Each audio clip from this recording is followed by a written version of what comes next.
What's up, everybody? Welcome back to your favorite wrestling podcast. It is the Monday Night Wave, baby. And we back with another special edition episode. This one is going to be the Full Gear episode, or AEW Full Gear, after yesterday's chaotic pay-per-view, but good. We'll definitely talk about how we feel about that. But before we get into that, I'm going to introduce myself. I'm Jay, 1/3 of this illustrious podcast trio. You can call me the Babyface, Pod Breaker, Podson Reed, Pod Priest. You know, that guy. But I wouldn't be that guy without my illustrious co-host, the one, the only, the Quattro himself, Mr. Jericho. Break the walls down for me. Hark! Thou art most welcome back to this merry gathering on this Monday eve. Lend thy ears as I present thyself.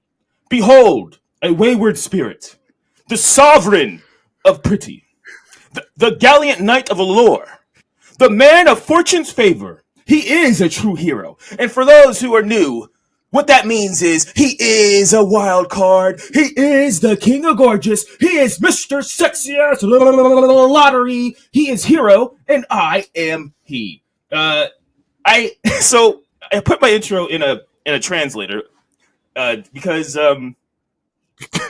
okay, because this episode, in our War Games episode, it's between a controversial holiday known as Thanksgiving. So I was like, I wonder how the pilgrims speak. So I put my intro in a pilgrim translator, and I made like 7 of them.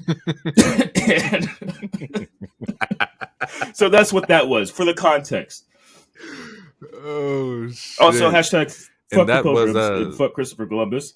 And if you don't like Thanksgiving, I support you. If you like Thanksgiving, I support you too.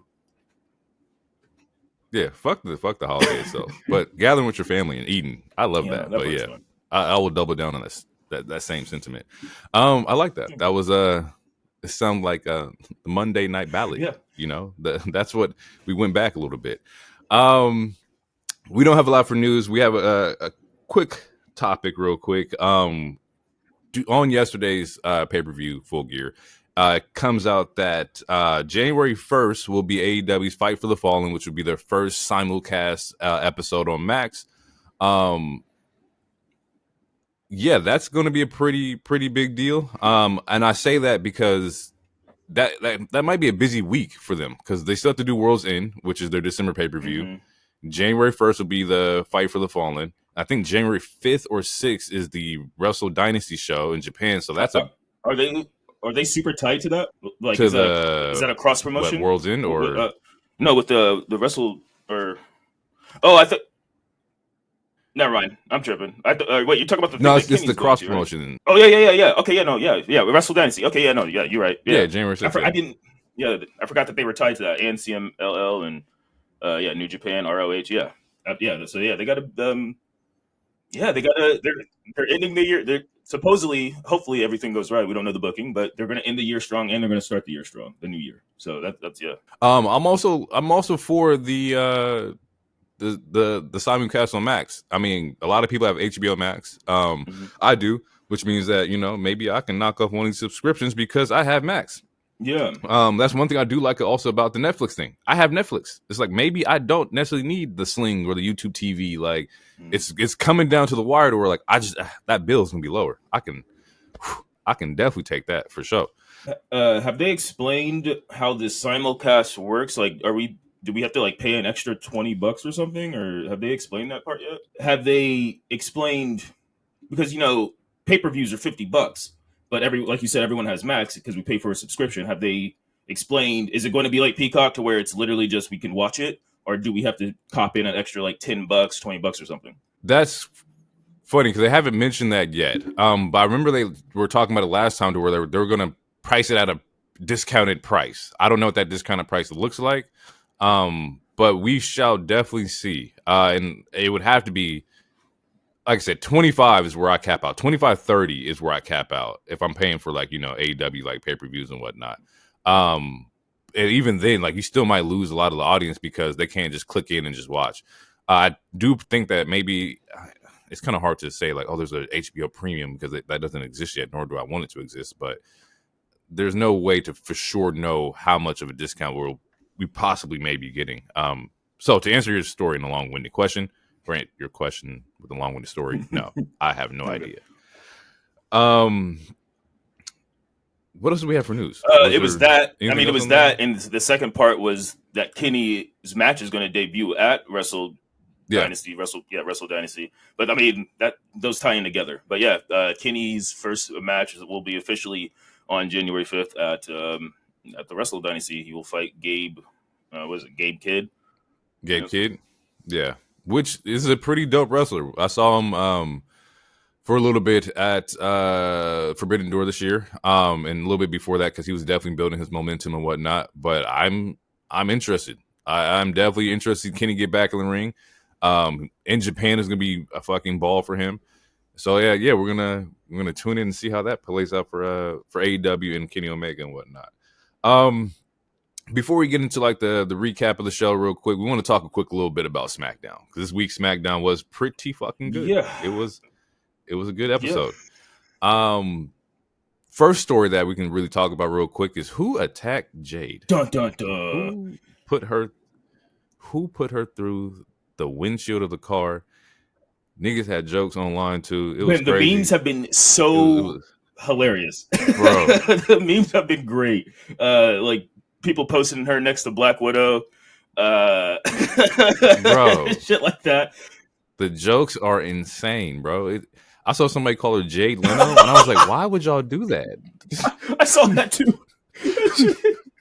like, why would you do Speaking that, of, bro? I don't know if you guys saw him recently with this falling down the hill. Like, no, he's in debt. That's crazy, he bro. owes somebody because you don't just fall down a hill like that, bro. What hill were you on, bro? What we talking about? Like, what the fuck, yo? But another favorite joke is because they were like, yeah, she made sure she showed those red bottoms though. Like you see how her shoes, it's like, yeah, Oh, for sure. never go broke. Legs all bent up, but you gonna see the shoes. You can never call me broke. You can call me dead, but you can't call me broke. Oh man. And it's funny because I think like I was like, damn, like this is a legit spot. And then like I think the following day, like WWE put out like the injuries that she like, obtained during that particular spot. They looked at WebMD and just threw a dart at a roulette, and it was like, this is what she got. This is what she got. This is what she got. Everything. It was like, bro, Everything. I'd never seen a list of injuries Broken, so severe. Spinal. She had like 8 things. She had like 8 conditions. Yeah, everything hurt.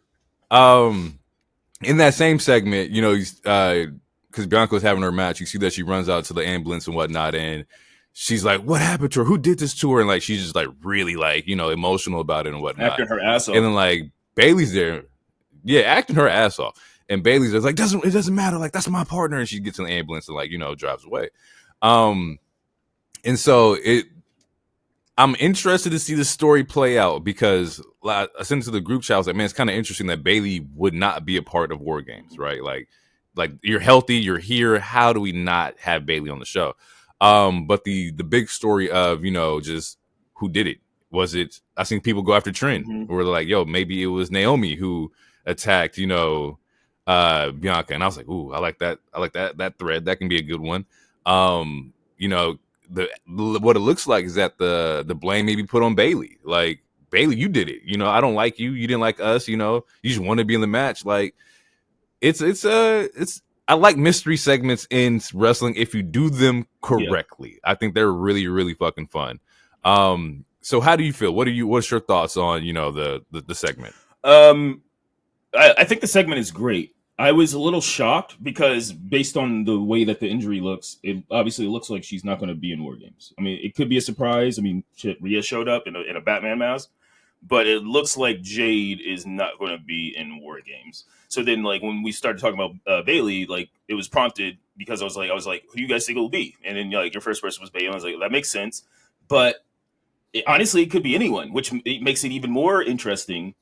So, like, not only do we have this whodunit storyline, but then there's the idea of like who will be that fifth member, because, like, yeah, sure, it could be Bailey, but that's what everyone thought last week about Seth. Like, it was like, it has to be Seth. It's going to be Seth, right?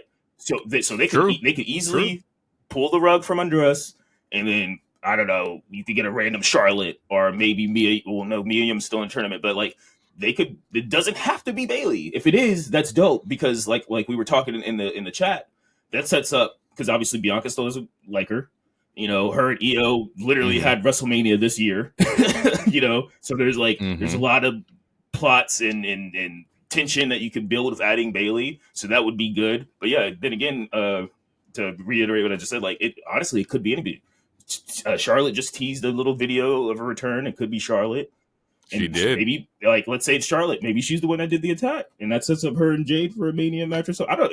They could literally go anywhere. They could go anywhere with it. Jade Charlotte Mania would be fucking dope. That and they crossed paths. You know that they did have a little stare off before she got injured and whatnot. So with that, because Jade's out, they have announced that there's a mystery opponent in that triple threat next week, which is also pre-tape people. So please be careful. The spoilers are going to be out there. But do we have any idea on who this mystery opponent could be in the triple threat? No, I mean it could. As far as like who's on the roster, no, like, because I don't think Shotzi's going to return yet. I mean, again, like, yeah, Charlotte did the teaser, but you know, so I would say that's an option. But yeah, it could easily be someone from NXT, I guess. But then it's like who got traction in NXT right now that would make sense. Maybe Jada Parker. That would be a good get. I mean, even if they, because Stephanie, she's in the Iron Woman Survivor, so it wouldn't be Stephanie. They could try to maybe hit a Julia. Right. That would have to be a babyface. So I mean, again, the options are endless, but there's there was rumors. I don't know if we talked about it last week, but there was rumors about with Becky coming back soonish. We'll see. We don't know how true that is, but you know, she did an interview the other week, and she was like, they were asking her when she's going to return, or is she fully retired, and she's like, my last match isn't going to be Dom hitting me with a cage, and that's all she said. You know, so who knows that's when it. That, you know, it could be Rumble, it could be next year, who knows. And then I mean, Trish Stratus has been teasing a lot of stuff online, so maybe they go the legend route. I don't know. Yeah, it's one of the, like that's what's kind of making it exciting, because it's like it literally could be anybody. It could be anybody. And the thing is, like, because it's tough, right? Because inside this bracket, it's like it's Michin, it's Piper, and you add this next person, and we all want Michin to go through, right? So what if it's an illustrious Charlotte, and you know Charlotte makes it past Michin? It's like this was Michin's spot, but this also kind of doubles back into like the story of like, hey, maybe she doesn't win it, but this is where we build her, and she has that Mania moment to get it back, kind of thing. I'm still sticking with my pick of Chelsea Green after this episode of SmackDown. It was good. It was the good. reaction she got. I would be fine with either of those two. If it's anyone else, if it's not Michin or if it's not Chelsea Green, I might be upset, depending on what's on the rest of the bracket. But yeah, so to go off of that, because we get another surprise, because again, like as far as the men's war games go, like everything was pointing to it's got to be Seth. We talked last week or the week before. I think it was last week because DT was on, and it was last week. I threw out. I think it might be Puck. The Hail Mary, maybe a Brock, but as long as his name is attached to the thing, I don't think we're going to see him anytime soon, which is fine.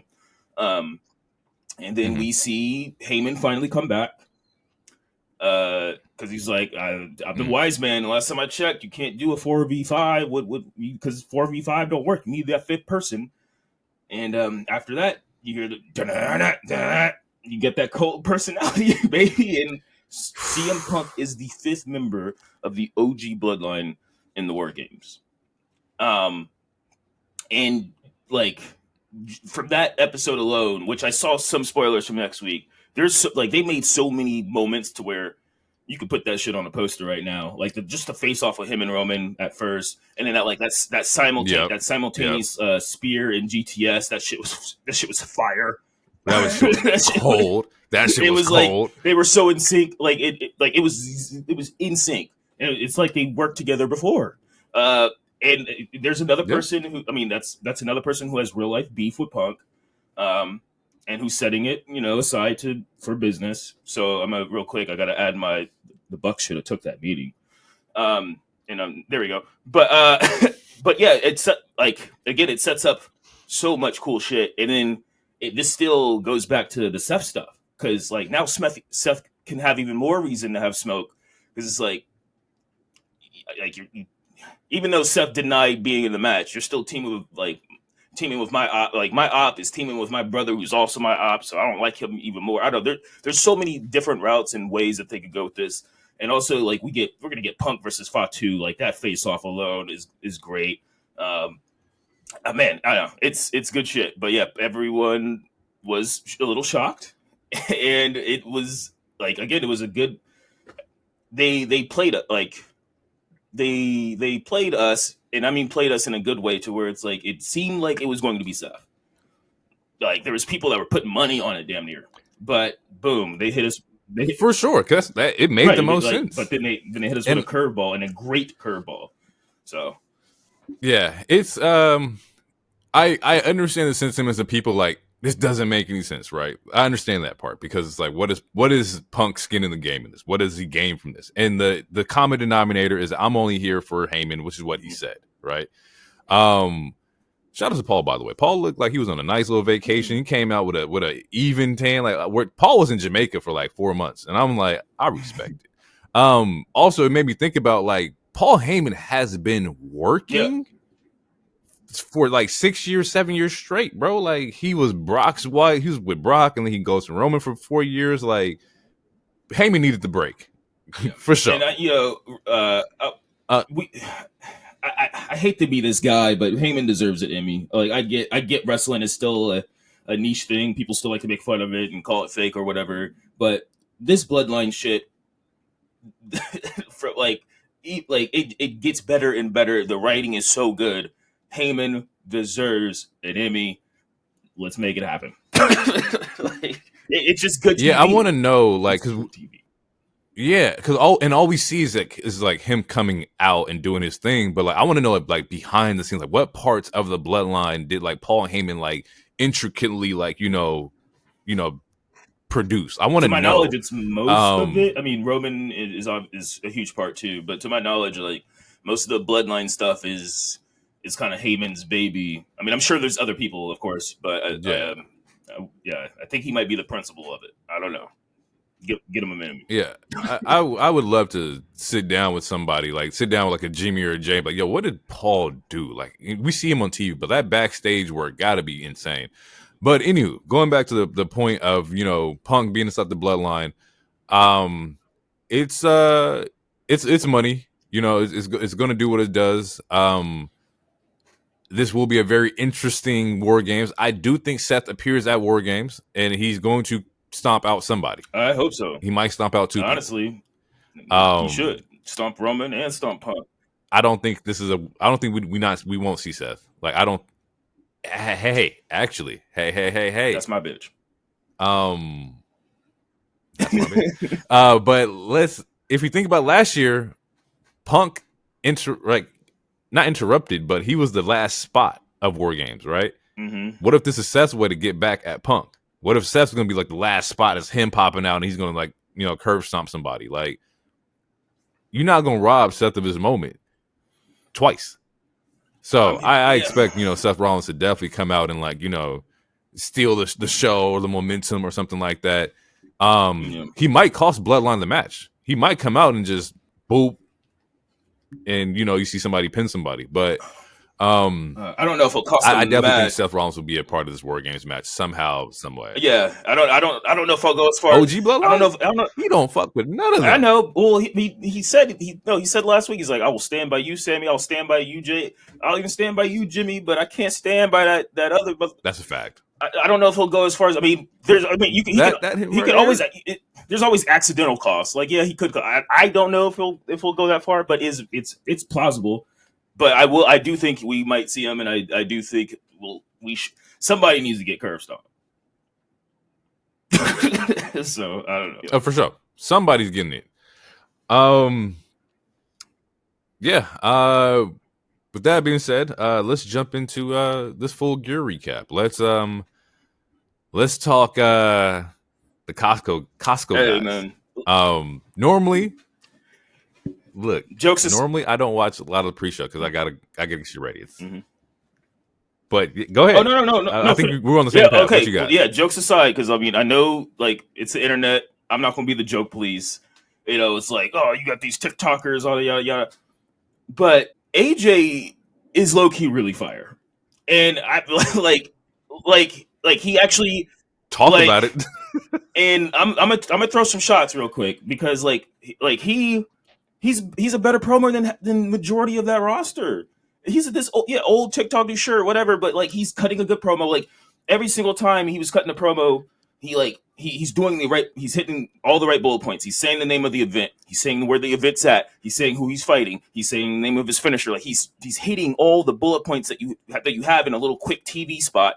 Uh, like there was the moment on Collision when QT was doing the fake weigh in or whatever, and like he punches him. It was the way he did the punch was great. Then you see him like, oh, he pushes Big Justice back, his son, and then that's what sets up the Diamond Cutter / RKO.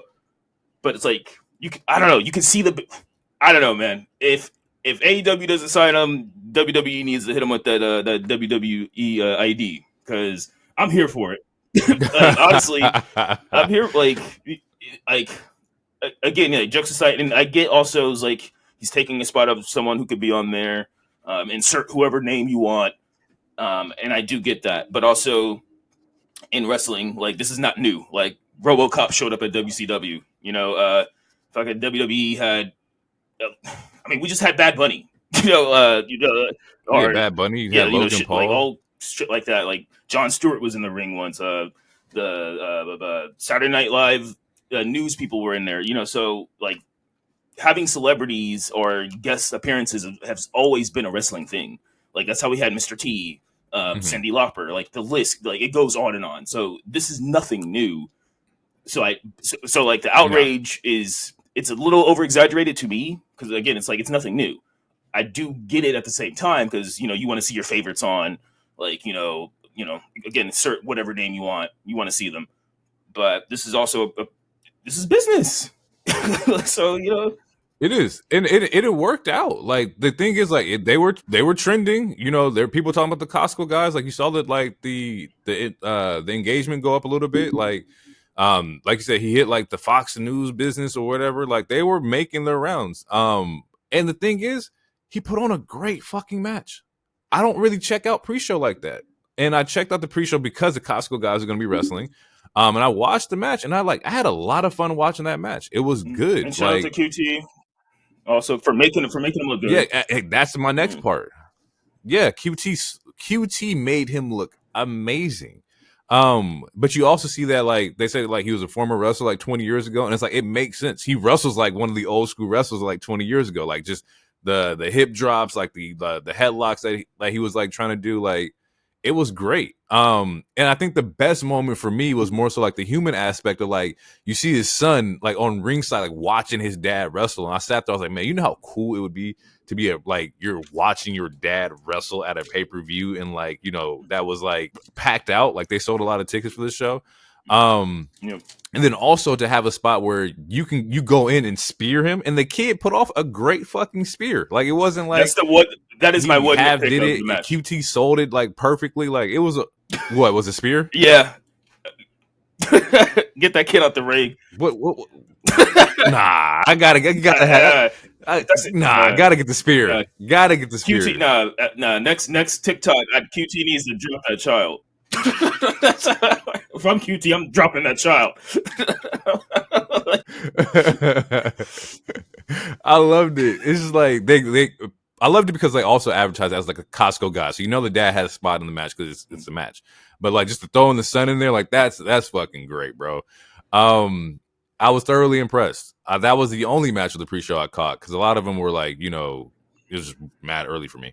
But to spin out of that, and we get our first match, which was the 4-way tag match. And 4-way tag match with Private Party, House of Black, the Acclaimed, and the Outrunners.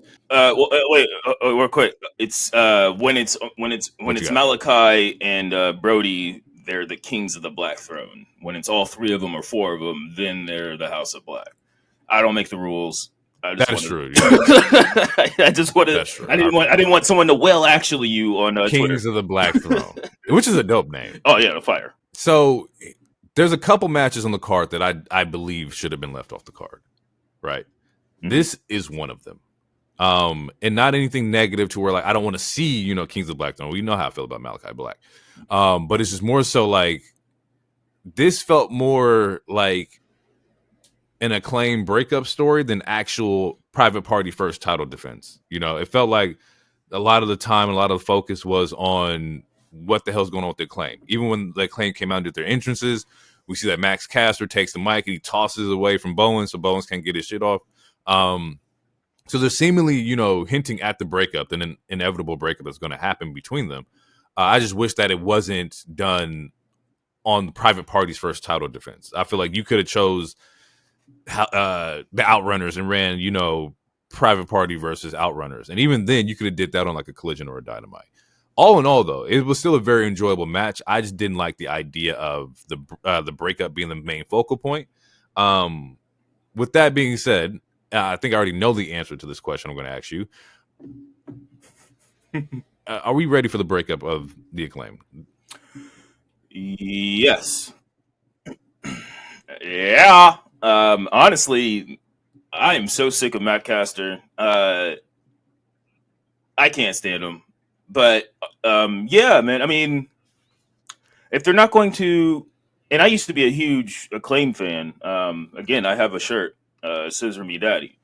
But this, ever since their very first title win, they've kind of been trending downhill, and his raps are getting more cringy by the day.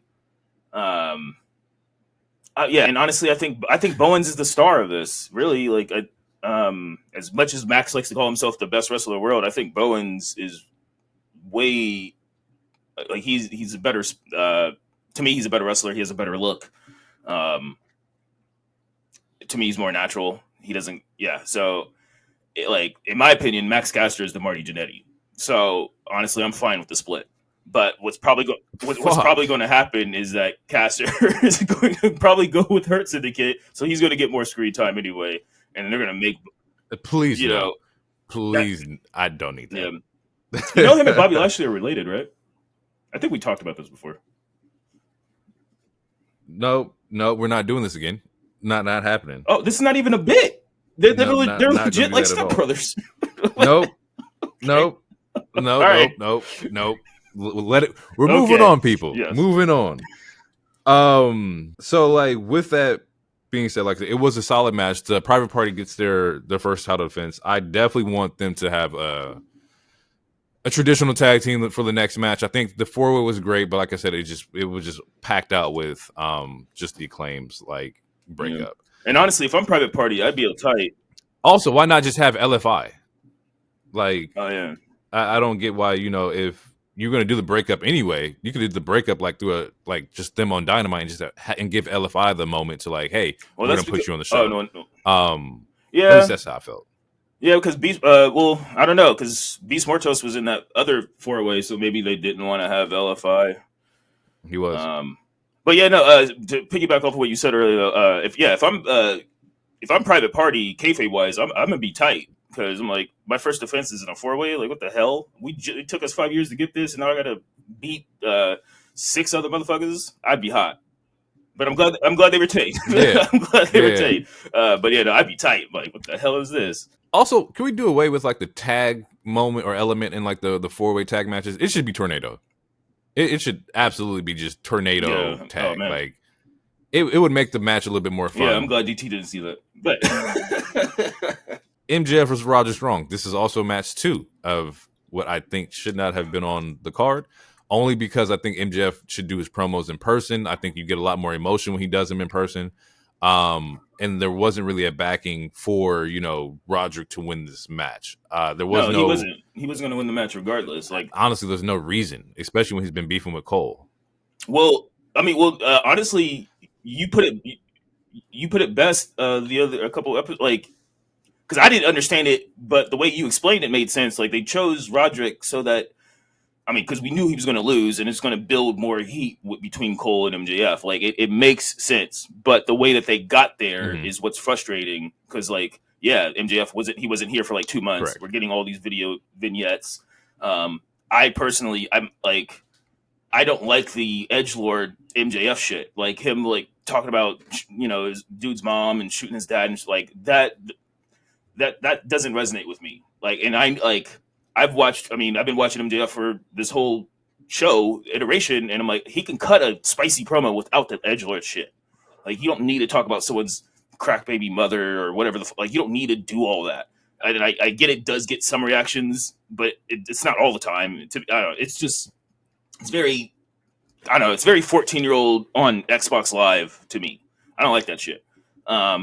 And then yeah, Especially because there was no my bad, like there's no backstory to it. If Roger would have came out and cut a promo and said, hey, I came in from upbringing, my mom actually shot my dad, right? And like, he's gaining like energy or emotion from the fans. Cool. It's cool to double back as MJF and be like, this is the guy that you guys want to beat me, the one that his mom shot him or shot his dad. Like, she should have shot you instead. That would have made more sense. But the fact that I didn't even know that this was a thing for Roger. I didn't know that like he had that backstory. yeah, I was like, where the he fuck is with did the that? pusher T. Like, oh, he's hiding a child. Like Nick, I need context. Like, what the fuck is going on? And also the way MJF came out. Like, granted, his character is an asshole, but it was just like. I don't know, man. It looks like you're phoning it in. It was like Over doing the the top. humping, flipping people. Like, bro, be the megastar that you're supposed to be. That like this whole bidding war is over you. Like, be that person for the love of God. Like, like what is going on? Like, I don't know. Yeah, Like, we know it's you're like the heel. if I like, yeah, it's giving Eric Cartman energy. And I'm like, I could watch South Park if I want to watch South Park. That's a great analogy. In the match though, he's targeting Roderick's hand, hand. He ends up winning by pulling like a submission move on his hand as Roderick's going for a pin. Post match, he takes his arm and smashes it through a chair, right? And at this time, I'm watching, and it's like, we see that the chair is being set up. We see that, like, his arm is about to be smashed. He gets a stomp off. Then you hear the Adam Cole, like, entrance pop off. MJF runs away. And I'm like, Adam, you watch this man get his whole hand smashed, right? And you came out at, like, the last minute. In that moment, though, Adam Cole rushes out to chase MJF. Kyle O'Reilly comes out, and he's pissed, right? Because his promo from Wednesday was like, why is Roderick even here? Why is he fighting this person? Like, why is he fighting your battles? Like, you should be the one that, that should be in there taking down MJF. Like, now my friend's hurt because he's always doing shit for you. Which sets up a nice little, like, heat angle between Adam Cole and Kyle O'Reilly. And I do like this little, like, threat that they're showing is that, like, bro, like, get your shit together. Like, what the fuck are you doing? Well, to be a little fair to Cole, this was also MJF's idea, which also I still don't understand. True. Like, he's not a champion. I don't understand why he gets to be Shao Kahn and make all these fucking fighting tournaments in gauntlet matches every like twice a year. I don't get it. Like, especially if you don't have the belt. Like, and I don't know. But like, yeah. But to be fair to Cole, like that was MJF's idea, and Roger was like, I want to beat him up for you too, bro. Like it's like, I mean, you can't. You can only tell your bro no so many times until it's like, all right, go ahead, get it, whatever. I get like, but to Kyle's point also, like, yeah, like you should have put your foot down. Granted, you have a bad ankle, man. You should have put your foot down and said no, and like keep him out of it. Been there at ringside, maybe? So because you know who MJF is, and know he might do some shady shit. He'll pull out the ring or something like. But like, at least sit at the fucking the commentary booth or something. Yeah, definitely should have been there for your friend. Now your friend got a fractured hand in USOL. Next match is probably my favorite. It's the match of the night. Let's keep it a buck. It is the match of the night. Mercedes versus Kris fucking Statlander was a fucking ball. That was a great fucking match. It is funny because I know we have this thing where like there's ups and downs with Mercedes, but one thing stays true: when you get a good opponent for her, like it's magic. Like she has like some of the best matches when like you get a motivated like opponent. That's not a shot at I'll throw anybody a either. shot. No, it has to be a good opponent and it has to be a pay per view though, because if you like Mercedes TV, her TV matches, none of her TV matches hit the way that like her and Willow, her and Vakir in this match. Like none of those, like none of her TV matches hit, and it's like again, it's like, are you just phoning it in? Like, they're like, I mean, like some of her TV matches have been so bad to where the internet is like, does she even still got it anymore? Is she still the GOAT? And then we get matches like this, and it's like, okay, she obviously still has it, and also again, it's a yeah, it is.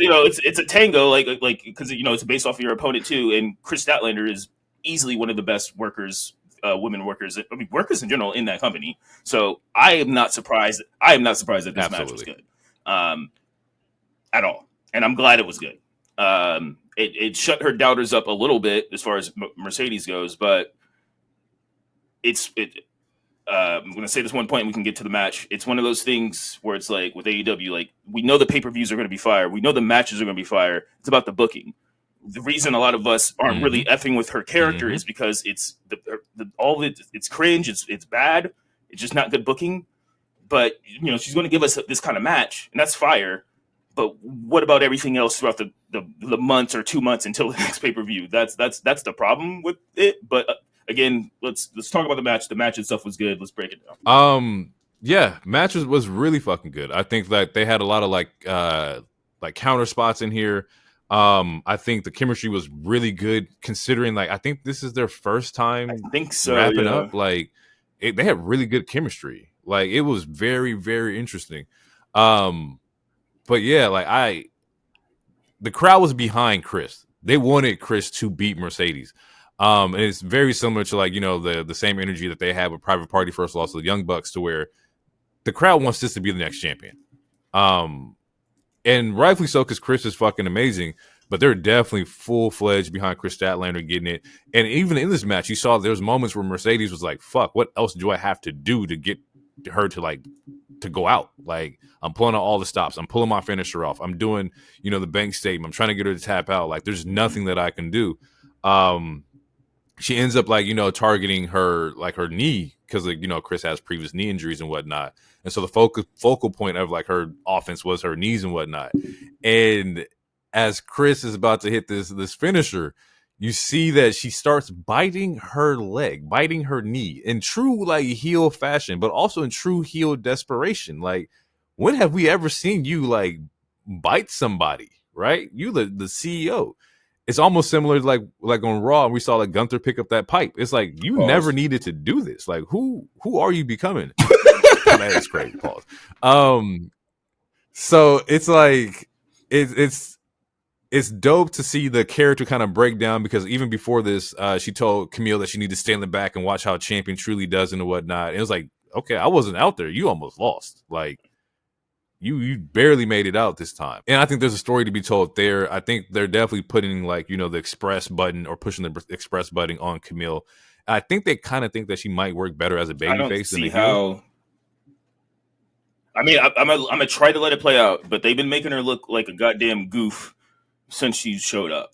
And it's a similar. I have a similar problem with Darby. I have a similar problem with Will.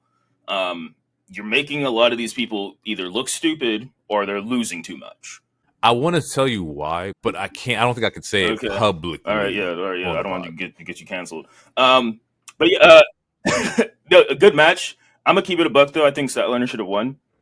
And the reason why I think Statlander should have won is only because, and it's going to be one of those moments we just have to wait and see. But I don't see the benefit of Mercedes having this undefeated streak. I don't see the benefit of it, as far as putting all the other talent over. She already fought Britt. We got that big match out the way. She just fought Statlander. We got that big match out the way. She already fought Shida 3 times. She's about to fight Shida again in Japan. So then, there's the only other person that she hasn't fought yet is Tony, which she's in limbo, and she technically could still beef with Mariah. And now Mariah and Mina are doing their thing, but it's like, are we going to save Mercedes and Tony all the way to Australia? Or are you going to run Tony and Mariah back in Australia? But yeah, I just don't see the benefit of her having this undefeated streak and carrying two titles, um, especially on a heel heavy show. Granted, we do get a title swap to a face later, but yeah, I just don't see the benefit as right now. Maybe yeah, again, we'll let it play out because I can't see the future. But yeah, I don't know. I think Statlander should have won this one Mm-hmm. personally. But I'm also a Statlander fan, so Fair. Yeah, Hangman versus Jay White too. Was pure just brutal. They're targeting like limbs and ankles and knees and whatnot. There's a nice little fall away slam off the turnbuckle post that Hangman was doing. Like they're really leaning into the beef that these two have. It's very physical, very brutal, very on purpose. Like they want to disassemble one another. Like I said before, like they are taking out knees, ankles. There's eye gouging. Like it's just pure chaoticness and brutalness with Jay White and Hangman. I don't know where they go with this. I would think that they're doing part 3, but like I said, they shouldn't really need to because Jay White is 2-0. we talked about it the first time, or I brought it up. I was like, because after the last pay per view or whatever, Jay White won, and like what, and I didn't understand why the feud was continuing. I didn't think that we needed this match. It was a good match, and like you said, Mm-hmm. you said it. You said it in the backstage, and you said it in the chat. But Jay White is one of the smoothest counterers ever. Anytime he does a counter, I don't know, it's smooth. It's like butter, and that's cool. But yeah, I don't understand. Like, I don't. I mean, maybe it was the attack on his homie on Juice, but I don't understand why we're on like grudge match levels of this feud. I don't know. To me, there hasn't been this much to like see this much animosity. Like this is I don't know. It just doesn't make any sense to me. And then like yeah, Jay White winning twice. So why do we like? Honestly, this feud should be done. Like there's no point of a rubber match unless you're gonna do a best of 7 or a best of 6 or some shit. Like I don't see the point of continuing this. And I'll say that I think this is one of the matches that shouldn't have been on the card personally. I think I'm right there with you. I think that there's not enough emotional investment. I think with especially come off of like Hangman's last feud where it's like it was all emotional investment. Like you burnt the man's house down. You was determined to stop him from winning anything. I think that they kind of like it's a good thing when you like it's hard for you to surpass your last feud, because it was such a good fucking feud as far as like, what the stakes were and whatnot. And also we still don't have any clear direction on what Hangman truly wants to do. Like, yeah, I mean, I feel that same way kind of about, I kind of feel that same way about Swerve also. I feel like after that big feud with the two of them, like they, instead of going up or like, instead of like going after more titles or whatever, it kind of feels like they're plateauing, like they're just going straight. Like to me, Hangman won that crazy feud. He should be in some of these. I mean, granted, he's a heel, but I don't know. He should be in some of these spots. I don't know, like what's your ambition, my guy? Like you beat your op in a most brutalist way, and then you start picking on old man Jarrett. And I mean old man Jarrett in a good way because I'm a huge Jeff Jarrett fan. But you start picking a fight with this old dude, and now you're in a grudge match with Jay White, and it does. I don't know. It just doesn't make any sense. I don't understand the trajectory of his character. Especially after that big ass feud. Like, yeah, after you took out Swerve, you should have been chasing titles or something, not just beating up random people. And yeah, we'll get to that because there's definitely some chaos that happens at the end of this pay-per-view. But there should definitely be a focus that we know where his ambitions are. But yeah, post-match, he attacks Jay White going up the ramp, and then he punches out Christopher Daniels. So I mean, at this point, are we not going to suspend him? Is he going to be suspended? You can't just punch an official and just walk off. Although this is AEW where that shit happens. I mean, he did burn a house down and then did not get arrested. So who knows what this disciplinary, committee looks like post, Bryan Danielson. But next match is probably my second favorite match. Ospreay versus Fletcher was a good match. I think this was I think this was a match that you were trying to make a new young star. I think they accomplished that. I As you did can see like the my Punisher face right now. gear. I Nope. like the Punisher gear. I like the Nope. gear. You didn't like the gear? Only white man I want to see wearing Punisher gear is the Punisher himself. Like You know, the gear, no, that's a racial thing for me. But no, no, no, I know, I know, I know, I know, I know. the gear itself was fine. It wasn't like ugly or nothing. No, I I just know the implications. seeing people with Punisher symbols, as the kids say, it gives me the ick. All right, It because is, I yeah. automatically assume you some Blue Lives Matter type shit. But side tangents. Like they don't even know what the Punisher's about. They just like the skull. Mm, Punisher would not fuck with you niggas, but that's just me mm. personally. No, I mean Um, it's in the comics. Like they actually had to write it in a comic like 4 or 5 years ago it's to like he's emphasize not that point. And that's why they definitely not changed one of his y'all. logo temporarily. They changed his logo temporarily like 2 years ago, just to either further emphasize, like, please stop using our shit. um, New interesting theme for Kyle Fletcher. He has a like new video package, new music from what it sounds like. Just trying to differentiate himself from the Aussie Open version of like Kyle Fletcher. Um, this was Spot Fest. This was counter after reversals, super kick, backflips, Spanish flies, everything you want out of an Osprey match. You definitely got in this match.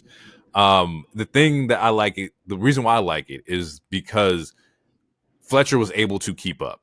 And I kind of expected that because this is your former tag team partner, but like he was able to like, I know these moves because I've seen these moves before. And I think like that's the dope part about the in ring storytelling aspect of it, to where like it's like, damn, why is Kyle Fletcher so like in tune with what Will's doing? Is because like he was there. Like, um, even to the point to where like, towards the end of the match, you see Osprey just like sluggish and out of like just out of it, like because he figured you out.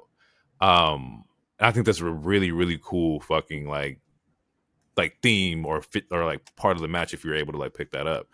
Um, Overall, this is now Will's second big loss. First one was to Swerve. Actually Did third him because he lost it to did Catch Can. MJF? Yeah, this is like his fourth or fifth big loss in a row, I thought he and that's beat my MJF. problem. I mean, he beat it, yeah, but he still lost to MJF too. I mean, he won the feud. How about that? But he still lost again. In my opinion, he's lost too many times, and he should not have lost this match. I understand that you want to make Kyle this new cool heel, even Mm-hmm. in a company that's full of cool heels. Heels. I understand that part of the wrestling logic. I do, but the part I don't understand is Will losing.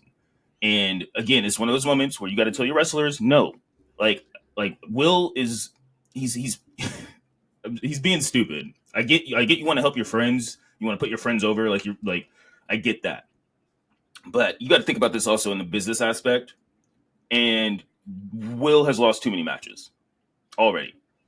He's lost more than Gunther has, and Gunther's been on his show for like 5 years. Like, so when it is time for him to, again, I feel the same way about Darby. Like Darby's getting his ass kicked literally like 2 months straight by Deathriders, and I'm supposed to believe that him and Moxley are going to have a title match next month. I'm supposed to believe that Darby has a chance of winning. Are you serious? You haven't given me zero reason to believe in Darby Allin. He's been getting ragdolled by Claudio on a consistent 24-hour basis. Like He is getting fucked up. I think was the it, last. I think was it Wednesday when like Claudio like just what's the like the spinning leg shit, like he just threw him into the fucking like the steps. yeah, Like there's there's a that one. lot. There was the one where you lifted him up and threw him into the ring post. There was the one where you did the swing into the garage. Hey, hey, That, Claudio been a nice bodyguard. You ain't been fucking over Claudio. Like he not letting no, you get no, next to the like box. he actually gets the job done, and he's kind of scary with it. It might be all that coffee, but Fuck. um, freaking yeah. So, and I feel the same way about Will, and it's like, dude, man, I don't know. So I'm not going to say fumbled, but they are not. They have not, in my opinion, they have not handled his booking efficiently. In my opinion, I'm not going to say fumbled. so It's way too soon for where that. would you go? How would you fix the trajectory of Will Ospreay? What are some thoughts that you would throw out there? Uh, What the next feud look like? The C2's coming up where they have the Continental Classic. I'm assuming like the finals of that will probably be in I don't know. I don't know if it stretches out to January, but I think like you'll have some remnants of that for the January show. What do Honestly, you do? I'd take him off of TV for. It's hard because it really depends on how long MJF is going to be gone. Also, because you need Mhm. star power. But honestly, I think you should take him off because one of the reasons I don't like this booking trajectory or his direction is because like during the MJF feud, he was super pro AEW. I'm doing this for AEW. I'm doing this like all of it was about AEW. Okay, and then that you throw that out the window for Fletcher. Meanwhile, you have this crazy ass uh, heel cult faction shit destroying this company that literally a month ago you were like praising and putting on your back. And you're gonna take it to the next level yourself. So honestly you should be paying attention to that. F Fletcher for a second. Like they didn't have to do this match this soon. Like they could have waited. Personally, similar to it doesn't have to be as long as like how we've been waiting for Seth or Punk or anything like that. But they Mhm. could have waited a little bit because again, like this it's a heel heavy show. Deathriders are OP as hell. Mhm. Um, where are the big baby faces? Because Swerve Sure. he's stuck in the AEW BET universe right now. So like they're not doing like they have nothing to do with what's going on. And then again Darby's looking like a chump. Cassidy looks like a chump. Man, I don't want to hijack, but I don't understand a lot of this booking. Yeah, I think that like because it's not as clear cut as like who's the next feud or where it should go. I think it kind of leaves a lot of it to be interpreted like on how we feel about it. And I kind of wish that some instances is like, okay, we know that the Fletcher thing happened here. We know why because let's say fucking Don Callis came out and interfered or whatever. We know there's some kind of thread that kind of gives us the reason why Ospreay lost. And also, but the thing is, I also kind of like I respect the ability that majority of these matches were all clean wins or losses. There wasn't like DQs or nothing or interference. Like there was no pop or nothing like that for somebody returning. Like a lot of this was just like we have a winner, we have a loser. Let's figure out what to do from here. I do agree that maybe Ospreay sits out for a little bit and just to kind of like build his shit back up. I think a lot of that was playing in the match and like on earlier like shows that my shoulders messed up, my hands losing the feeling in it and whatnot. Right, I would and lean he into said all just that. like Sorry, he said all that from the Tiger Driver. Like he's like, yeah, I barely could can't feel my fingers after that Tiger mhm. Driver 91, which you have to say 91. Um, but then we get a fucking a power driver on the steps. So yeah, like he should be off of TV. If you couldn't feel your hands from a Tiger Driver, then you shouldn't be able to walk after this power driver That on the shit was a steps. good spot. That shit was It was fucking fire to see in person it was or like live. yeah. The spot was the spot. It looked good. They protected each other. To me, it's still a dub spot, but as long as they protect each other, no one got hurt. Obviously, they're friends. They trust each other. They love each other. Whatever. I'm all for it. But yeah, you got to sell that shit. Like I don't want to see him back in 2 weeks talking about bruv this and bruv that. Like, what are your ambitions? Because right now, the company that you were literally dying on, like chasing MJF over, like, is being taken over by the Death Riders. And that's You know, also very interesting too, because like they haven't sent like one of the big baby faces after Death Riders, right? We haven't seen one of the top dog stars like step in and be like, okay, what y'all doing is going too far. And I the, get that the because they're also trying to build baby faces too. But the at two some big ones point, that they have, yeah, I mean, yeah, the two big ones that they have are tied up and stuff. But in like, I hate again, I don't like Meltzer, but he made a good point about the show, and it's like there are no credible super baby faces right now. Like it's true, you don't have a Cena, you don't have a Cody Rhodes, and that's what Will Ospreay should have been, should is that be, yeah. super baby face. So like, granted, like it's not our job to figure out who's going to be the next person or whatever, but it's just when it comes to like thinking about this stuff, because that's what we do, we talk and we think. It's like they're not building anyone credible. Like I can't like yeah, unless it's like Omega, I can't see anyone beating Moxley right now And I because think that's what they're leaning into, but I think that's too far of a stretch, right? It's like yeah, you we got a want lot Kenny of to time to do it, kill. or a lot of time. But in between that, you still have like the Darby match. You still have things that you could play with, especially with the way this shit ended. Like, there's definitely a lot of ties that you can kind of like stretch out until Kenny gets here. If that's your big like savior and whatnot. If Kenny and the Bucks are supposed to take down Deathriders, which I would strongly like disagree with Bucks being baby faces, but you've called this Yeah, out like 4 8 weeks ago. Like you've kind of thrown this out there. But in the way that it looks, it might be that because the Elite are one of the like prime time babyface pops for AEW. I just mhm. don't know if that should be the case after they put Kenny through a stretcher or like put him on a stretcher. They put Kenny through. They power drive. They took out Tony Khan, and there's still really no retribution for that. The only retribution was he bought Darby Allin a flamethrower. There was that to me that story is not Yeah, resolved. the AEW versus the Elite 2. That's what that the story should have been resolved then, but I don't know. Yeah, Um, yeah, overall, like I said, they accomplished the goal, which was to get Fletcher to look like a star. In doing so, we kind of derail Osprey. But the thing about Osprey is that he's so fucking good that it doesn't really hurt him. But we still want to see him have some kind of trajectory to the world title or whatever that may be. He should definitely be a right. world champion by next year. It's the This same time thing that next we year, were. Osprey should have it. Yeah, it's the same thing we were talking about with Mercedes, where it's like with Osprey, we know he's going to give us a good match. Like that's not like Absolutely, we don't have to think about it. It's everything else surrounding the good match is what the absolutely. problem is. Like Oh, and that's the thing is, that imagine having like a great story. Imagine having a great AEW story tied to an Osprey match. Like the the emotional investment from the story with the match element, you would be out of here. I don't think anybody could top that. But that's their weakness is trying to figure out like stories. And they have stories. I just think they need to be like, they're not a fleshed little, out and they're rushed yeah, just more fleshed out, not as rushed. because Kyle and Will could be the next HBK Triple H type feud, but you can't rush that. And then yeah, I don't know. Kyle shouldn't have won this match, but I understand why they did. Yeah, I But understand too. I just yeah. Honestly, they shouldn't have had the match. I feel like they should have waited because again, Will shouldn't have lost, but Kyle does need a big win. So I don't know. They could have beat up somebody else. And with this big win, the Don Callis family is heat with between Konosuke and fucking Fletcher now as like the two like hot guys on the team.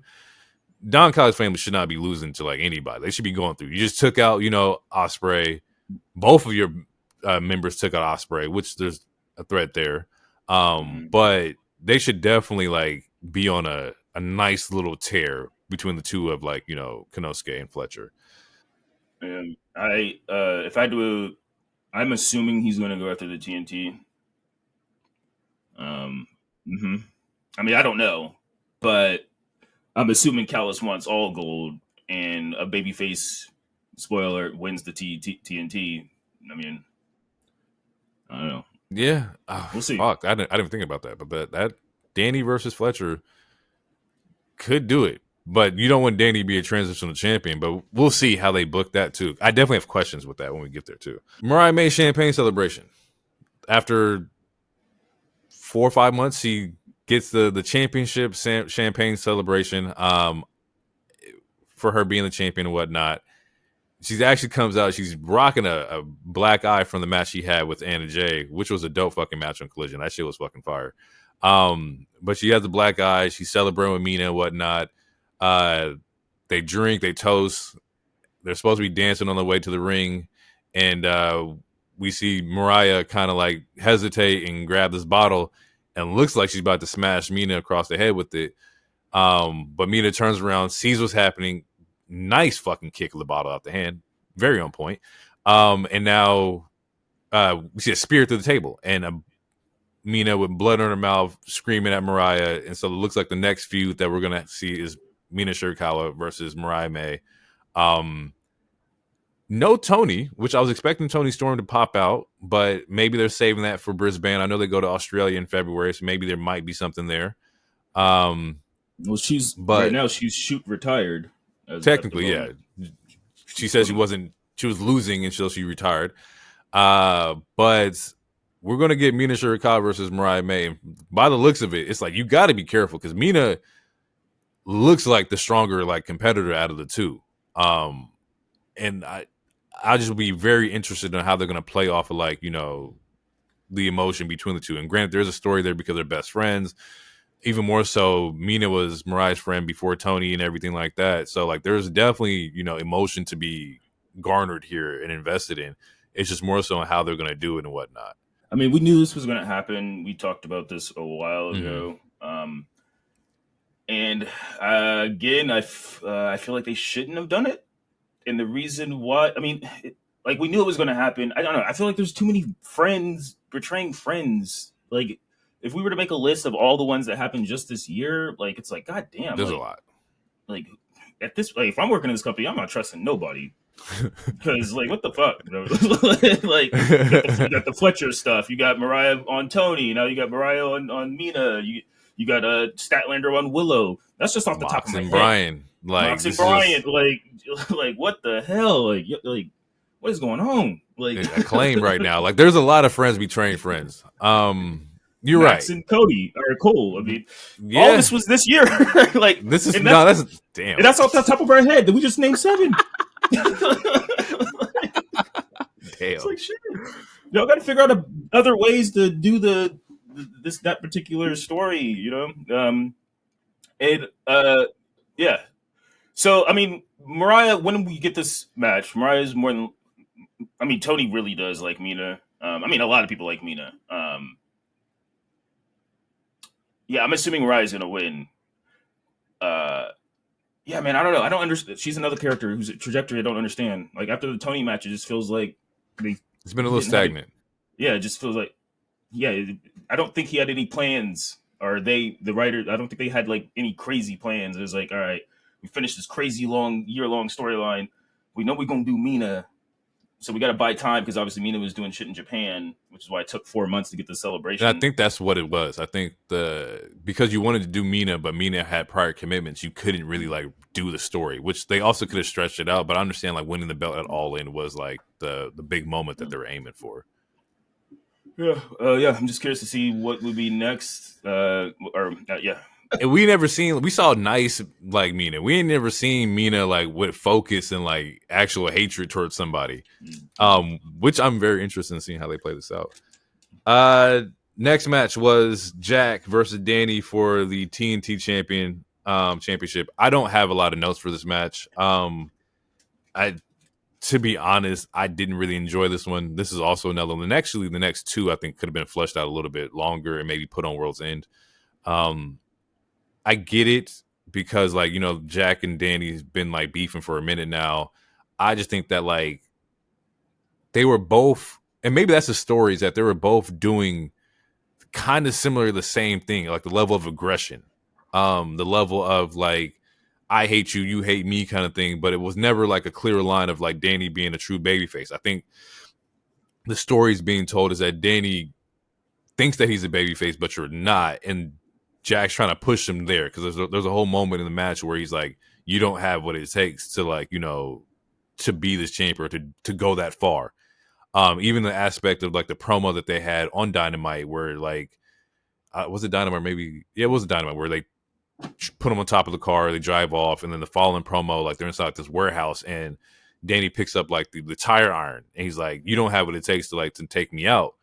And maybe they're gonna play on that. Maybe there's gonna be a situation where Danny may end up losing it because he doesn't have the ability to like, you know, go to like the extremes to protect the, you know, the belt or protect, you know, or have what it takes to be a champion. breaking news. Okay, well, not breaking news. All right, but at 10.8 million views, the Costco guy's appearance this week on AEW Dynamite is now the third most viewed clip on Twitter by a pro wrestling company in 2024.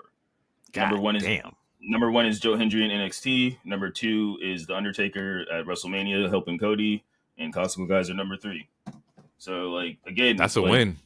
there's a reason why they added them. It's business. Like, they got a bunch of views, you know. And that's on Twitter. We can take it how you will, but it's an accomplishment. So yeah, No, for sure. That's definitely winning. And they had a great match. Like it's fun. It was free. Like the match that they had was free, so everybody's gonna be able to like watch that. They definitely got to resign or sign them. You can't let yeah. that like walk out the door. Go ahead, Tony. Go ahead and just sign them for a little something down the line. I don't know. But yeah, back to like Jack and Danny. Danny ends up becoming the new TNT champion. Jack does try to like sabotage him by using his belt to take him out. Just once again, just trying to make him be a dirty heel. Danny doesn't do it, and so we get a sharpshooter in the middle of the ring. Jack taps out. Danny G's new TNT champion. I want to know, where do you go with Jack? There's rumors that they're gonna try to turn him back babyface. Which that I mean, yeah, there's So the rumor that I'm seeing is that they're gonna try to get rid of the scapegoat gimmick, and then they're gonna try to transition. We'll see what happens with that.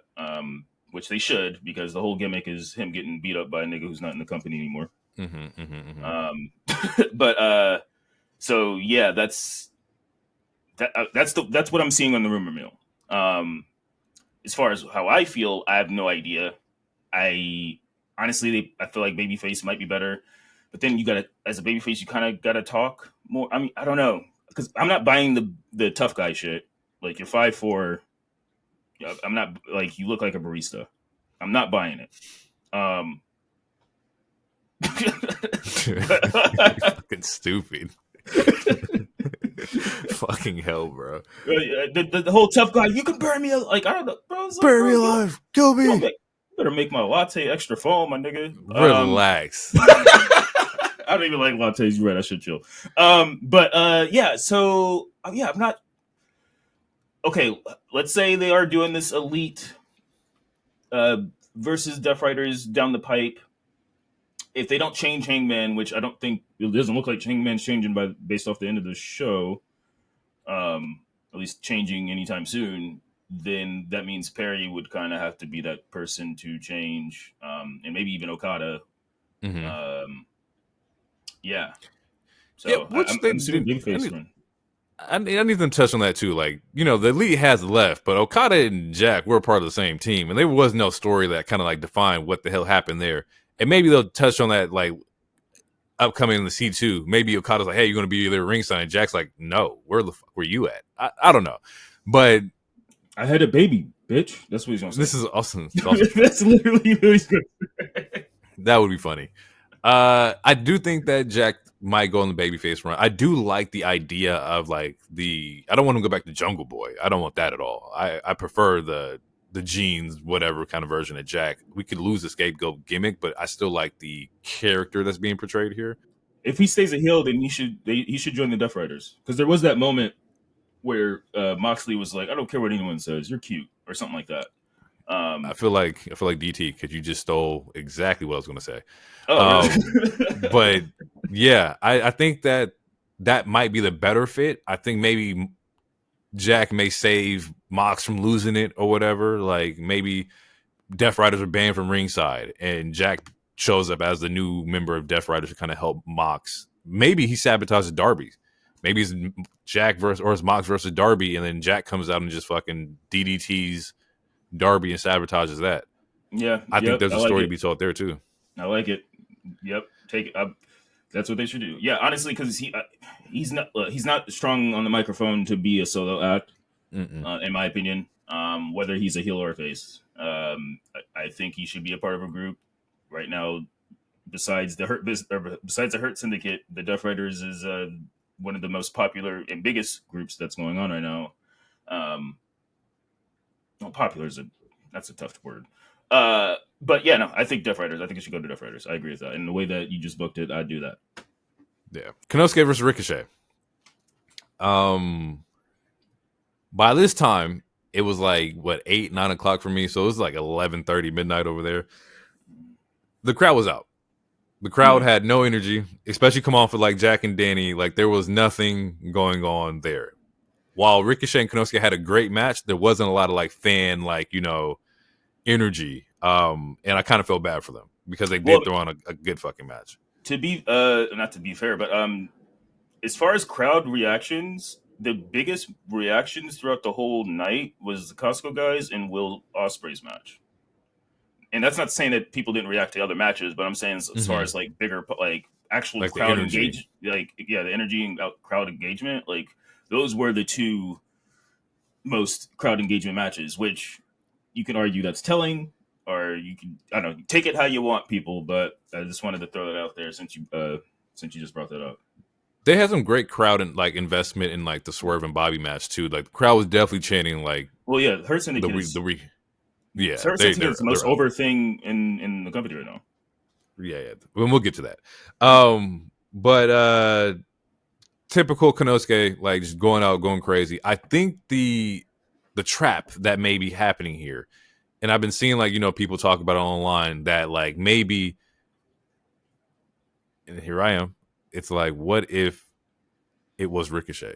What if Rick is just doing the same shit that he was doing in the E over in AEW, right? We've even talked about this.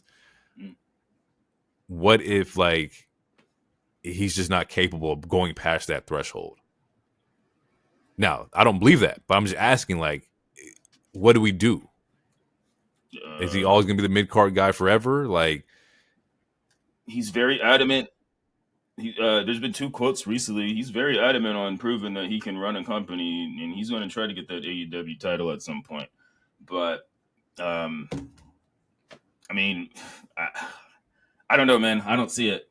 And I mean, I like Ricochet, but I do think there's nothing wrong with being a top mid-card act. I don't know. There's nothing wrong with it.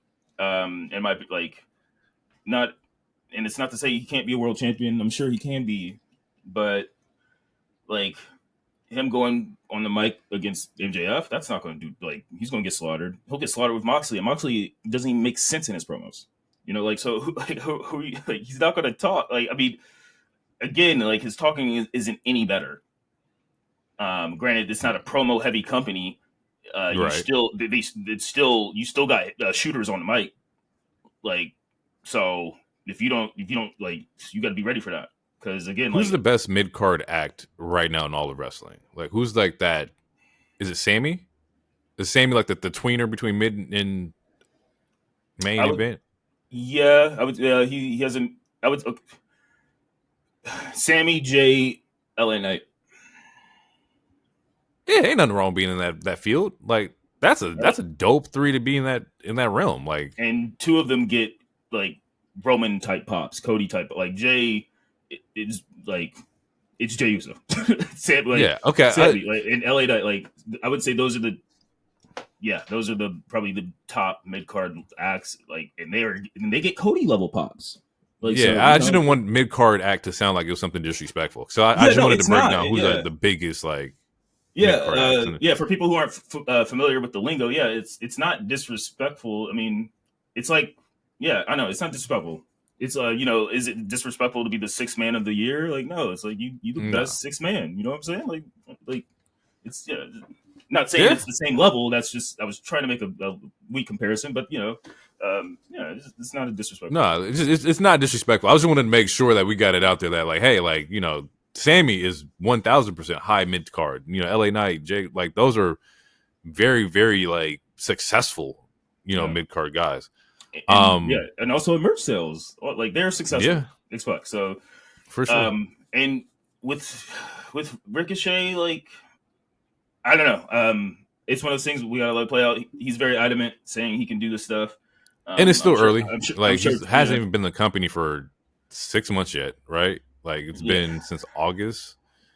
And I'm sure Tony will give him that opportunity. Yeah. Hopefully. He's in the C2. Oh yeah, probably. Which I think, they get a cup for that. Is that all they get? And I don't mean all like in a bad term, but I know like the winner gets a cup. But is that it, or do they get? Like, no, I thought C2 was Continental Classic. I thought it was like Okada has to defend his belt in this tournament. Oh, if he loses, he loses the belt. Yeah, I thought it was for a cup. I thought that's okay. No. Continental Classic is for that belt. Like, so this would be Okada's like fucking pay-per-view. Like, he has to like battle it out, and it's like there's no DQ. It's just straight grab. So everybody in this will have straight grab matches, no interference, no nothing. It's just you and your opponent, and let's get to it. Which is one of my favorite parts about the like Continental Classic is that there is no like interference or nothing like that. So yeah, hopefully we see him in the C2. I think last night on like the pre-show or the post-show, Danny also said that he's going to be in the C2, and they're supposed to be dropping the announcement of all the people in it today. I think we should find out about it because it starts on Wednesday. So definitely looking forward to like who's the participants inside that. Next match was Bobby versus Swerve, and this match did everything I wanted to do. I wanted Bobby to come out looking dominant as fuck, and he did exactly that. I wanted Goldberg, Brock Lesnar at Mania. I wanted a squash. I wanted a 3-second match. I'm gonna keep it a buck. I'm upset it Damn. wasn't. But yeah, I mean, Bobby, look again. Hurt Syndicate, like they have this is a really good sighting for AEW because they actually they look like stars. They present themselves as stars. They're getting over with the crowd as well.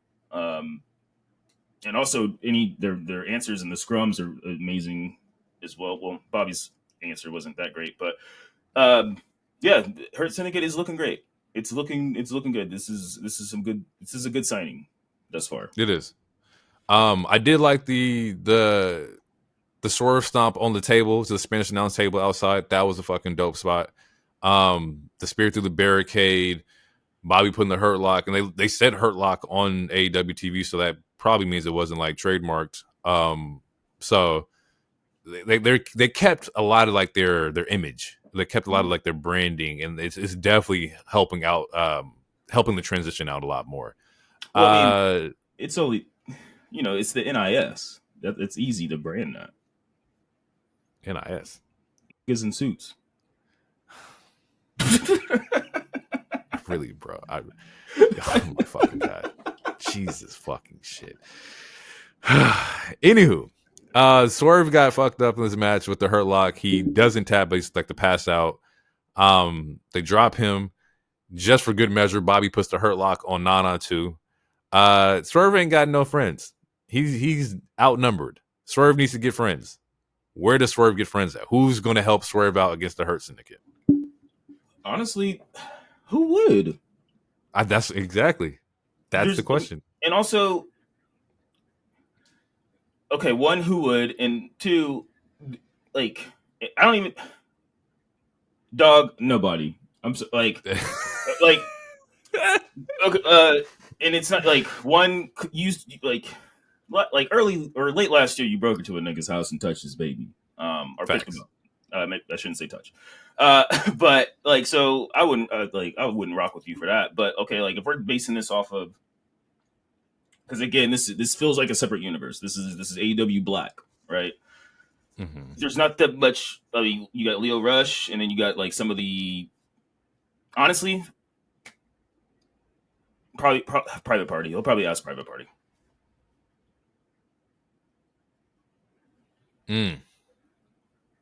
Because I don't see. I mean, Top Flight, they're Black, but they don't got no motion like that, and they're also small. And Bobby and Sheldon are just going to toss them like rag dolls too. I mean, Leo's small, but he's quick. But he already lost to Shelton. I mean, there's Ricochet, I guess. Okay, so, and this is me basing this again on AEW Black. If he's asking for other Black help, if he's asking just random people, then I guess, I don't know, one of the Briscoe guy. What if he actually Acclaimed? Bowens already doesn't like Hurt Business, right? So what if he's like, hey, y'all don't like them, let's team up, and that's where we really get the Max Caster like split, and maybe Caster joins Hurt Syndicate, which I would not like. But as far as like story threads, I could see like the turn happening at that point, in like a trios match or whatever. Yeah, either that or it's Private Party, and I think it might be what you just said. Even though you didn't like, you just spoke into existence. It's probably going to happen. So. Yeah, it's probably going to happen. And I can see it because, like, Bones has been indifferent about Hurt Syndicate. Caster's been flirting with the card and whatnot. Swerve needs help. They Hurt Business doesn't like the Acclaimed, or they like one half of the Acclaimed. So we'll see. I think that might be the play, though. That he doesn't really get friends, but he gets an enemy of my enemies kind of situation, maybe. I mean, his only enemy really is Paige. but like his team turned on him after his title run, and then I True. mean I don't know. Yeah. Yeah, I don't He know. ain't got no friends. He has zero friends. Main event time. Orange Cassidy, Jon Moxley, AEW World Championship match. There's a lot going on in this match. A lot of in-ring storytelling, a lot of little details that they're trying to throw out to you here and there, and I'm going to break them down for you. Initially, like off the rip, there's blood. Like immediately. Like Mox busts OC's head open on the steel steps, continues to go at that spot with another I think a paradigm shift on the steps as well. Like he's looking to bloody him up. And the thing that they're trying to tell, at least what I've seen, is that OC was trying to fight Mox with Mox's style. And then every time you see somebody try to do that, they lose. You cannot fight Mox with Mox's bare knuckle kind of scrapping ability. Brian tried to do it, Brian lost. OC tries to do it, he loses. Like you can't fight him with his kind of style.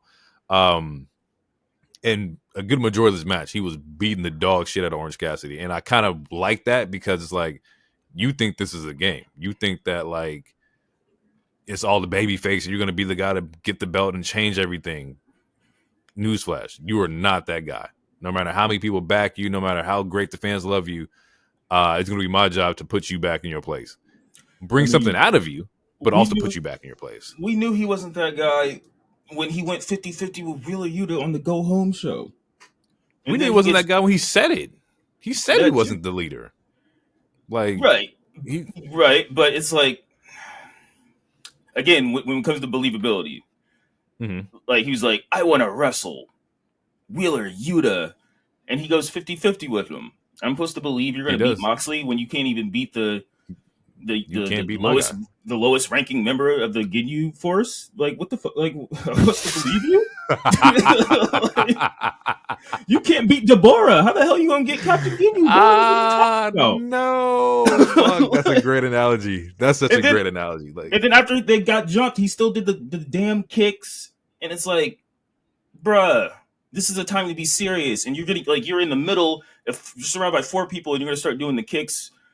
Anyway, and got laid the fuck out. Fast forward to this match. Oh, there's a spot. Moxley, he a freaky ass nigga because there's a spot when he's just scratching his back, bro. I'm like, Jesus. Cassidy is not Renee. Like, what are you doing, bro? This is being filmed. This is on TV. The fuck down. He should have calm down.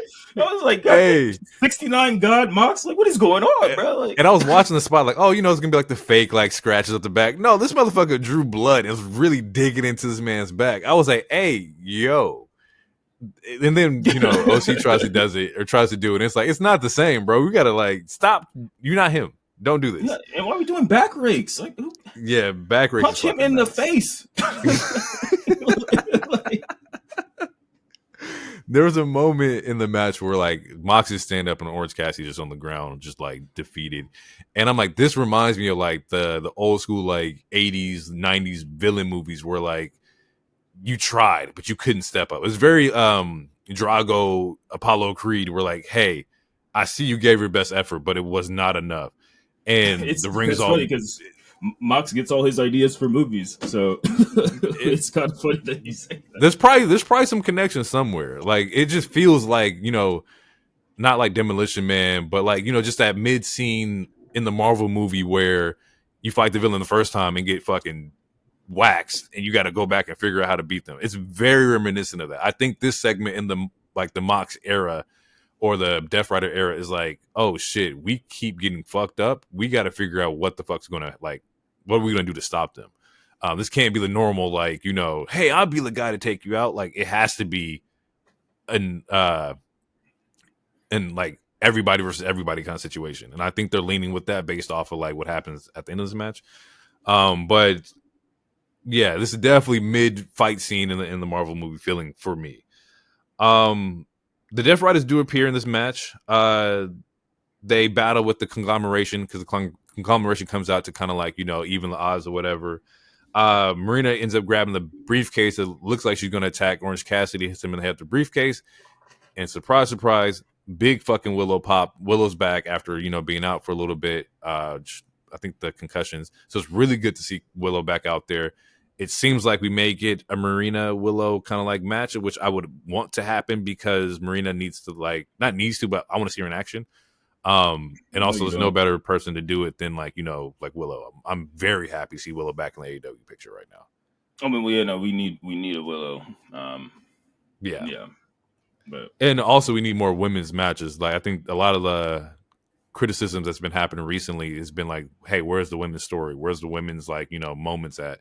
I expect World's End to have 2 to 3 really solid women's matches between like the show and maybe one on the pre-show or whatever. But we definitely need to get the women back on the cards. Mm-hmm. Yes. At that same moment, though, Yuta comes out. Psycho needs OC to help Mox retain the World Championship. They end up at the end pouring ring disinfectant on this man's face. At least that's what the announcers had said. No. Yeah, just, why? Like what? Why? Like what about that was like? Yeah, let's just take this thing, bro. On somebody bloody with cuts, like you are a monster, yo. Well, but to be honest, the funnier part would have been like they just took and started spraying at his face. Like we go to the barbershop and get the alcohol, or like he's a cat. Get off the counter, goddammit. But yeah, they pour the disinfectant out on his face. We then see Hangman appear, which is random because Hangman just had this match and has no ties with the Deathriders. None of this pops up, and he is going eye to eye with Mox. And at this moment, I'm like, okay, is Hangman about to join Deathriders, which would make this group severely OP? That doesn't happen. You can see they're having words, but nobody's flinching yet. This is also a moment where Mox looks kind of like afraid or just hesitant. Like normally they scrap on anybody, but he did not want to do that with Hangman. So it lets me know that Mox chooses his victims very carefully. He knows who to fight and who not to fight. But we got Hangman in there.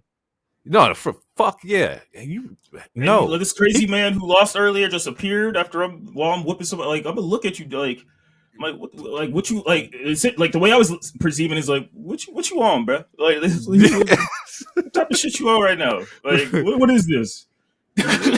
Are you good? Are we on the same page? And they're having words. We don't know what's being said. But then we see Christian comes out and gives Mox an unprettier, which is like presumably looks like it's about to be a cash in for the contract of the AEW title like contract that they have. But we see that he goes to pick up the contract, but Hangman has it, and Hangman's holding it on. He's not getting rid of it. But you see Christian mouth the words, "I'll give you a shot," and Hangman lets go of the briefcase. Probably pulling or not pulling it, but playing up the idea that hey, you let me win here, you'll get the first title shot, kind of thing. Mm-hmm. That doesn't happen because we then see Jay White comes out and he stops fucking Christian from cashing in, and Jay White mouths, "I told you I'll be here. I'll stop you every chance I get," or something to that effect, where he's always going to be there and I will stop you. Which I don't understand. This is all very convoluted, and I get that they're trying to tie it in so that things make sense, but as of right now, it doesn't make any sense. No, because none of you guys had skin in the game. Yeah, like why is Jay White? Maybe I missed it, but why is Jay White CM punking? Why is he the CM Punk to Christian's Drew? Like, why you keep stopping him from getting like? I don't remember why. They need to rehash that. And yeah, like why is Paige out? Like you just lost twice, and now you want to like you should have went after the title after you beat Swerve. Like you just lost on this show, and you gonna step up to Mox, the dude who's been beating up people for 2 months. That's a fair analogy right there, because you should have. That was your moment. Yeah. So yeah, it's all and then it gets even crazier, and it's just like I don't know what's going on. Yeah, you would thought that that's where the pay-per-view ends. It does not end there. It does not end there. As they run away, they're getting out of there. Marina saves Mox and guides him out. We see the normal Death Riders truck out there, and boom, car crash. I thought the car was gonna blow up. I was like, man, some old school, WWE shit. They would have blew up the car, and that would have been great. But saving on the budget. Probably don't want to have a fire happening, in an arena. Darby Allin in a skull car crashes into the truck, pops out of the truck, bloodied up already, telling Mox, I'm right here. You want me? Come get me. I'm ready to go right now. So Darby's definitely looking at Mox, trying to go after Mox. He can't beat Claudio. I don't. This is true. You can't get past my security. You can't get to me.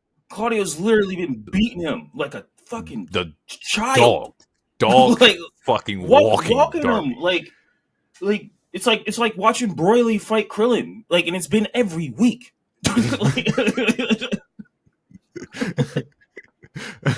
You're not lying. It has. There hasn't even been like a hope where like, oh, Darby, he almost had it that match. Like, no, he's been getting fucking walked. It's also funny in the same segment. They steal a car. Like they steal somebody's truck and just drive off. But the show cuts off with Darby Allin on top of the Deathriders truck, bashing his skateboard into the windshield, and we leave it there. My breakdown of this is the next AEW champion is going to be out of those 5 dudes, right? It's between or 4 dudes. Darby, Jay White, Christian, or Hangman will be the next AEW champion. One of them will. I know for a fact they've been trying to find a way for Jay White to become AEW champion. A lot of people have been asking for that as well. So we're kind of seeing Jay White enter the main event picture. Christian has a contract. He's been had it. Should have been an AEW champion because he's been carrying a lot of good fucking feuds. Hangman will probably be the one that takes it from Jay White if Jay White gets it. And then Darby is the guy who's supposed to beat Mox. So I'm pretty sure that's kind of how it's going to play out, is that you'll see Darby beat Mox, Christian beats Darby, Jay beats Christian, and then you'll run Jay White, Hangman for the AEW Championship at some point. That's kind of how I see it. And that's very plausible. But the thing is, with that story, which again is very plausible, what the fuck is Ospreay and MJF going to be doing? Exactly. And Adam Cole. Honestly, speaking of Adam Cole and MJF, I wouldn't. That's another feud I wouldn't even have done. Adam Cole should be fighting Deathriders. You should be building. I don't know. There's so many baby faces that they should be actually facing, but they're facing all these other baby faces they're quote unquote trying to build up. But it's hard to build them up when they're getting their ass whooped. Like, it's not like I'm not like people watch. Just if you don't watch the show, just watch the clips. Darby Allin's been getting his ass whooped, bro. It's true. It's not believable enough to be a champion right now. I'm not saying it can't happen in the future. Yeah. We all know that's the direction that they're going. But the showing that he's been trying to put out now, he's getting dog walked. Bro, and I think that's also very a story within Darby itself. Like Darby has to change his movesets. Darby has to, figure out like the risk reward to how he approaches these matches. I think a lot of what Mox said is that, you need somebody. I want somebody who's ready to die for the company, right? And we all was like, yep, that's Darby. But the thing is, we need somebody who wants to die for the company, but also be able to control it. Darby's 100% die for the company, and he's almost too much of a detriment to himself because he'll put himself in like the worst situations possible, just because he's that fucking passionate to be that guy. But we need you to focus up and hone in on you can still be that guy, but approach it differently. And I think that's the story of Darby Allin, is that how do we take this untapped potential and focus it out? They're gonna have to bring Sting back. I like that. I like that idea. Which, if I'm not mistaken, I think he signed whatever their version of a Legends deal is. He did. Which is why didn't we see him at Wembley for a hot second? Yeah. Am I tripping? Yeah. So I wouldn't be surprised if they bring him back. Just to help. Shows up randomly with the bat and attacks Claudio or some shit. Yeah, I do like that. I like that idea. He needs Darby definitely needs a manager. He 1000% needs somebody in his corner to kind of hey, be smarter about this. But overall, I think I gave the show a 7.5, maybe 8 out of 10. There's a lot of matches that I would have cut and just kind of stretched out into the next pay-per-view, just to let some of these stories kind of develop a little bit more. Definitely enjoyable, but I think I'm gonna sit at a 7.5 out of 10 for me. Word. Yeah, I mean, AEW, they always do good pay-per-views. It's really the weekly shows and everything else. I will say this Yep. though. Granted, there are some matches that we both said we would take off the card. At least we didn't get Jericho. So, that's actually a You're blessing. absolutely fucking right. Oh my god. That's why. Yeah. Yeah. That makes a lot of sense. Oh, this is very enjoyable. There was no fucking Jericho. Okay, cool. Yeah. That might just give it an 8, just because there's no Jericho on the goddamn